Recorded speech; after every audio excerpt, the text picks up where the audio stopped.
Magandang araw po mga kabarangay. Welcome to this week's Kapitan's Report. So, kamusta po tayo mga kabarangay? Sana lahat po tayo ay maayos naman ang kalagayan. Umiinit na ang panahon.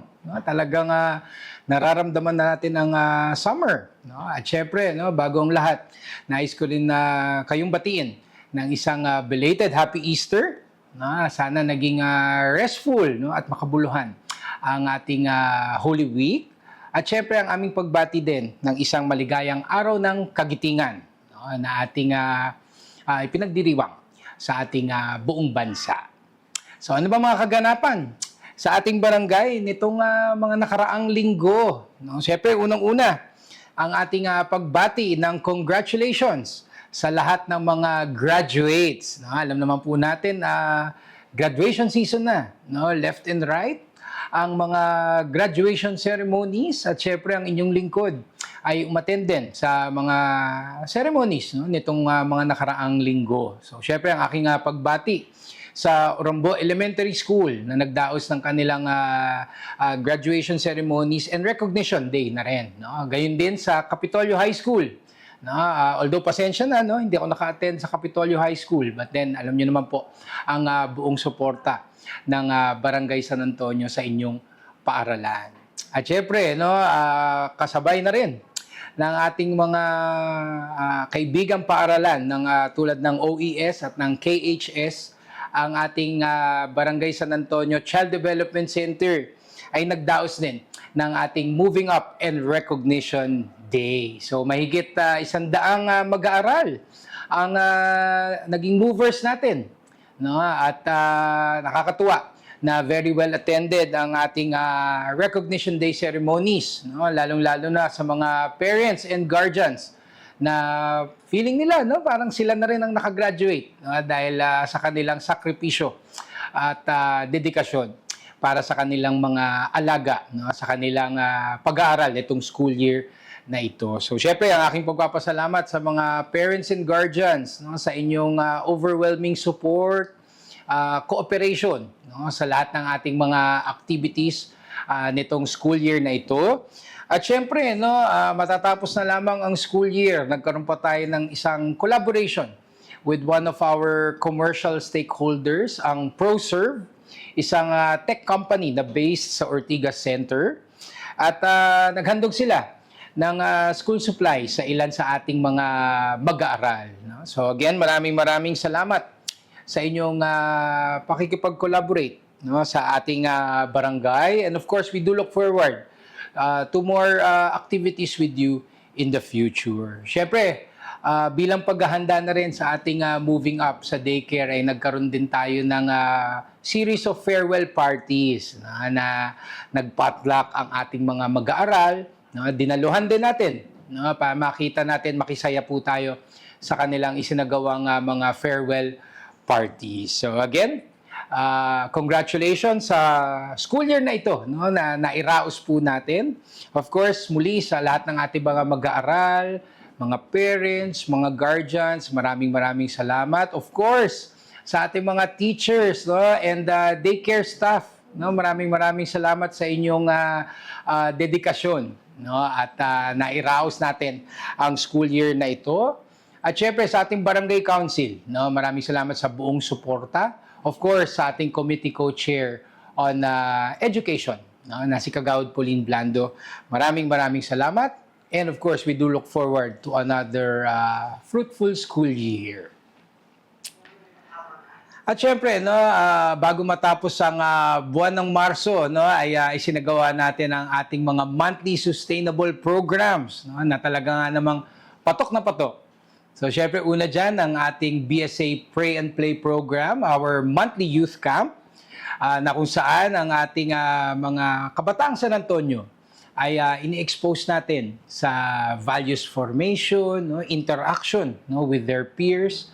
So naging makabuluhan naman po ang ating session sa ating Pray and Play program, of course, in collaboration with Bagong Ilog Christian Fellowship. So again, maraming salamat sa BICF and of course sa ating BADAC team led by Kagawad Cynthia Milo.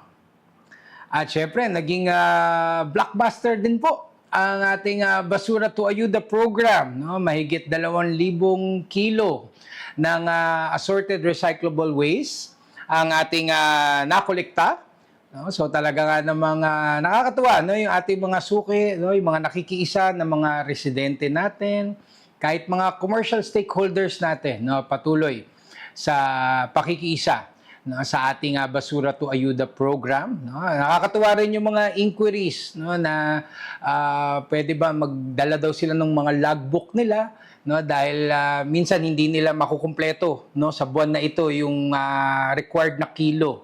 No? So, para meron silang score sheet, ika nga, hanggang sa makumpleto nila and then makaklaim sila ng ating ayuda na bigas. No? So, syempre, nakakatuwa, no, yung ganitong enthusiasm para maka-join, no, makiisa sa ating programang ito. Syempre, dagdag ko na rin, no, ang aking pagpapasalamat din sa lahat ng mga kabarangay natin na nakiisa din sa ating Earth Hour 2026, no, na kung saan ay for 1 hour ay binabawasan natin ang mga ilaw, no, yung ating paggamit ng kuryente, no, bahagi ito ng ating ambag, no, upang maalagaan ang ating kalikasan. Siyempre, ang Barangay San Antonio hindi rin nagpahuli, no, sa Earth Hour, no, nagbawas din tayo ng mga street lights, no, during that 1 hour period, no, bilang pakikisa na rin natin, kooperasyon na rin natin, at pagpapakita ng ating concern para sa ating planeta. So again, ang aking pagpapasalamat sa ating mga nakikisa sa ating mga environmental programs, of course, sa ating Committee on Clean and Green, led by Kagawad Justin Galang. And of course, naging makulay at makabuluhan din po ang ating pagdaraos ng BSA Sininggaling Program, our free monthly art workshop na ating idinaraos sa Emerald Avenue.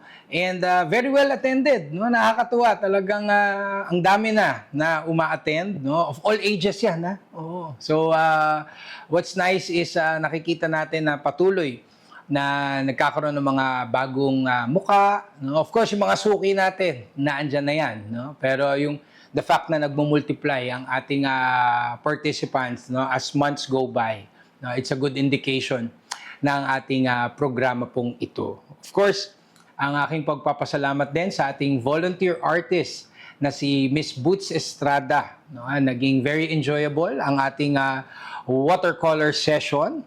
No? At of course, we do look forward to more collaborations with Miss Estrada in the future. So, syempre, isang patok na bahagi ng ating Sininggaling program ay ang BSA Unplugged area natin. No? Ito yung ating reading corner na ginawa upang mas lalo pa nating ma-promote, no, ang panandalian lamang naman po na hindi paggamit ng mga gadgets, no, lalong-lalo na sa mga bata. So, of course, reading corner, meron tayong ilang mga books, meron tayong mga board games, no, and actually it's just a simple space na kung saan pwede mag-interact ang mga magulang kasama ang kanilang mga anak, no, na hindi gumagamit ng gadgets. No? So, in the months to come, no, we're looking of good ways, no, to expand this area, no, yung ating unplugged area. Pero sa ngayon, nakakatuwa, no, yung pagtangkilik ng ating mga kabarangay, no, para sa programa pong ito. So, syempre, kasabay na rin yan, no, ng ating Sininggaling program, ang ating installation ng ating BSA First Citizen Park, no, our version, no, of our pet park, no, na naka-situate din sa Emerald Avenue. Of course, inisyatibo rin ito ni Kagawad Rachel Rustia. No? So, naging all-in-one na po, no, yung ating setup sa Emerald Avenue. And of course, we do wish to expand it also, no, to bring more services and activities para sa ating mga kabarangay. So again, ang aking pagpapasalamat sa ating mga patuloy na nakikiisa sa ating Sininggaling program, sa ating mga volunteers. No, nakikita natin yung kahit mga residente natin ay nagvo-volunteer para sa programa pong ito. Syempre sa ating volunteer artists na if not every month, no, nag-iiba ang ating mga nagfa-facilitate ng ating art workshop, no, iba't ibang mga paksa din, no, yung mga sessions natin, no, na nagkakaroon ng magandang variety. Maraming salamat. At syempre, no, sa ating sa ating workforce na tumutulong sa logistics, and of course sa ating committee co-chair on tourism, culture and arts na si Kagawad Venus Laput. And of course, ako ay nagpapasalamat din po sa ating mga kabarangay, sa ating matagumpay na pagdaraos at pagdiriwang ng Women's Month sa Barangay San Antonio. Talagang namang siksik na siksik sa iba't ibang activities ang ating Women's Month, no, mula sa mga health and wellness activities tulad ng Zumba, no, mga Zumba fitness. Meron pa tayong mga gardening, no, meron mga clean-up drive. Of course, nagkaroon din tayo ng mga series ng mga talks on women empowerment. Of course, in collaboration with UANP, with the Bureau of Fire Protection, with the City Government of Pasig. And of course, our very own na si Lorlyn Tugado, na isa ng certified trainer ng Gender and Development, ay nakapagsagawa na rin siya ng kanyang very first na training workshop. No? So, naging very fruitful ang ating pagdiriwang ng Women's Month sa Barangay San Antonio. And of course, ang naging culminating activity natin ay ang ating Pamper Day para po sa mga kababaihan. No? Na kung saan nagkaroon tayo ng free warts removal, may haircut, may free massage, meron din tayong manicure and pedicure. So, kami nagpapasalamat sa lahat ng nakiisa, no, at nakisaya sa ating pagdiriwang ng Women's Month sa Barangay San Antonio. No, of course, susunod na taon naman yan, no, magkakaroon pa tayo ng mas marami pang activities, no, sa pagdiriwang natin ng Women's Month. So maraming salamat din po sa ating Gender and Development Team ng Barangay San Antonio led by Kagawad Pauline Blando. And of course, ang aking pagpapasalamat din po mga kabarangay sa ating matagumpay na pagdaraos din ng ating Barangay Assembly. No? Ang ating kauna-unahang Barangay Assembly para sa taong 2026. So ito po yung first semester, no? Yung ating accomplishment report or ulat sa ating mga kabarangay. And of course, no, tinalakay natin at iniulat natin ang estado ng ating barangay, sa iba't ibang aspeto ng ating paggogobyerno dito sa Barangay San Antonio. Siyempre, nagpapasalamat kami sa mga personal na naka-attend sa ating Barangay Assembly. At siyempre, yung mga sumabaybay din sa ating Facebook Live. No? I'm sure sa mga hindi nakapanood, pwede nyo po i-playback, no, ang ating Barangay Assembly, no, at para matunghayan nyo rin po at makita ang iba't ibang activities ng ating barangay for the last 6 months. So, of course, ang aking pagpapasalamat sa DILG and sa Pasig City Local Government sa inyong patuloy na paggabay. No, yung guidance ninyo po sa amin, no, napakahalaga po niyan, syempre. Of course, sa ating mga barangay officials, SK officials, sa ating mga barangay employees, no, maraming salamat sa inyong hard work, no, sa inyong dedication, no, na tuloy-tuloy ang ating enthusiasm, yung gana po natin, no, para makapaglingkod sa ating komunidad. And of course, sa ating mga kabarangay, no, dahil sa inyo, no, kayong nagsisilbing inspirasyon para sa maayos na pagseserbisyo dito po sa ating komunidad.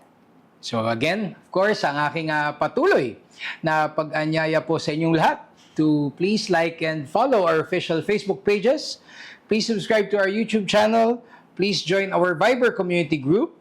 And please do visit our official website, no, na sanantonio.pasigcity.gov.ph para lagi po tayong updated sa mga kaganapan, no, dito sa ating barangay, no, para lagi po tayong makiisa, no, at lagi tayong maging informed, no, sa mga happenings natin. So again, ang aking pagpapasalamat po sa ating mga katuwang sa pagsiservisyo, ang ating mga barangay employees, the barangay council, the SK council, our social media team. Maraming salamat po.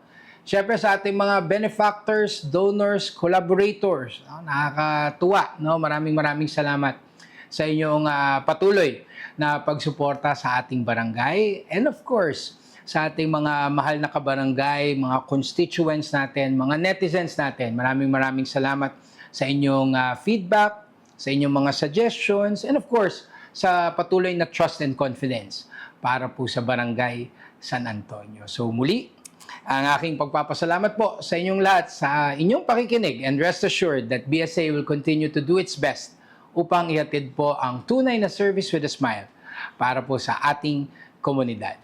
So sa ating mga kabarangay, patuloy po tayong magdasal. Of course, there's so much to be thankful for.